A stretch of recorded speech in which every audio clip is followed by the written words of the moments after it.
Hello!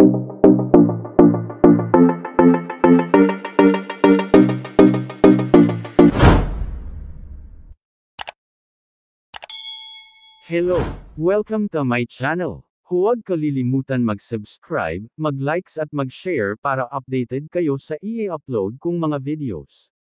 Magaganda ang i-upload kong mga videos dahil ito ay informative, educational and interesting to watch. Nakakamangha at madaling maunawaan ng lahat. Marami kayong matututunan dito. Maghahatid sa inyo ng kaalaman at edukasyon. Huwag bibitiw, manood at makinig sa aking mga videos. Ang pag-uusapan natin ngayon ay tungkol sa pag-resign ni VP Sara Duterte bilang DepEd Secretary. Ang tanong, sino ba ang pwedeng italaga ni Bongbong Marcos na ipapalit niya sa nagbitiw na DepEd Secretary Sara Duterte? Sa mga ogong-ogong at bali-balita ay si former President Leni Robredo. Pupwede ba maging DepEd Secretary si Leni Robredo? Kung susuriin natin ay pwede, di ba? Tingnan natin ang credentials ni former VP President Leni. Si Leni Robredo ay ipinanganak bilang Maria Leonor Santo Tomas Herona noong ika-23 ng Abril taong 1965 sa Naga, Camarines Sur. Siya ang panganay sa tatlong anak nina Naga City Regional Trial Court Judge Antonio Herona at Salvacion Santo Tomas. Nag-aral si Robredo sa Basic Education Department ng Universidad de Santa Isabel sa Naga, nagtapos ng elementarya noong 1978, at mula sa mataas na paaralan noong 1982.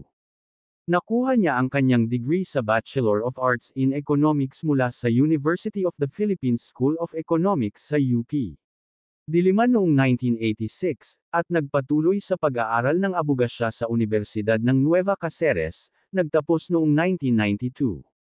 Pinili ni Herona na pansamantalang talikuran ang pag-aaral ng batas at sa halip ay nagpasya na magtrabaho bilang isang mananaliksik para sa Bicol River Basin Development Program, BRBDP, isang ahensya ng gobyerno na may tungkulin sa Integrated Area Development Planning sa tatlong lalawigan ng rehiyon ng Bicol.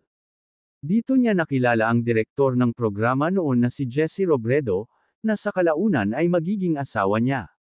Naipasa niya ang bar exam sa kanyang ikalawang pagtatangka noong 1996 at na-admit sa Integrated Bar of the Philippines noong Mayo taong 1997.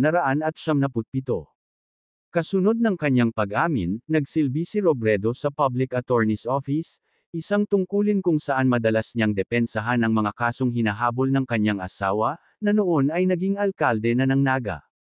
Mula 1998 hanggang 2008, naging coordinator si Robredo ng Sentro ng Alternatibong Lingap Panligan, SALIGAN, isang alternatibong legal support group na nakabase sa Naga. Ang gawain ng saligan ay naglalayo na hikayatin ang mga batang legal na propesyonal na gampanan ng mga tungkulin sa pamumuno, at kasama ang pagbisita sa malalayong rural na komunidad upang magbigay ng mga serbisyong legal sa mga residente na kung hindi man ay magkakaroon ng kaunti o walang akses sa mga naturang serbisyo, pati na rin ang pagsasagawa ng legal na advokasya sa pamamagitan ng pagmumungkahi ng mga pagbabago at mga bagong batas. Batay sa mga pangangailangan ng mga marginalized na komunidad na ito. Nang maglaon, lumipat ang focus ng grupo upang isama ang pagtulong sa mga kababaihan sa kanayunan na makakuha ng kapital upang makilahok sa mga mapagkompetensyang merkado. Bukod pa rito, itinatag ni Robredo ang lakas ng kababaihan ng Naga Federation, Women Power of Naga Federation, isang organisasyon na nagbibigay ng pagsasanay at mga pagkakataon sa kabuhayan para sa kababaihan, noong 1989. Noong 2012, hinirang si Robredo bilang chairperson ng Liberal Party sa Camarines Sur. Kung ang pagbabatayan ay educational attainment ni VP Leni, abay very qualified siya maging DepEd Secretary. Bukod sa economics graduate siya rin ay abogado. Hindi siya nagpapanggap na abogado, tunay siyang lawyer, nagtapos siya ng law at nakapasa. Hindi siya kagaya ni Tulfo na nagpapanggap na abogado, fiscal, judge at justice, hindi naman abogado. Marami kasing mga tanga, mangmang na mga Filipino, iniidolo nila ang walang alam sa batas. Kaya tingnan mo sa Senado, iilan lang dyan ang mga abogado. Kaya walang mga alam sa Senate procedure. Puro pagmumura at pagyayabang lang ang alam. Puro daldal, puro bunganga, wala naman laman ang mga sinasabi. Maari bang i-appoint ni Bongbong Marcos si Leni? Pupwede, nasa Pangulo na yan kung sino ang gusto niyang maging DepEd Secretary.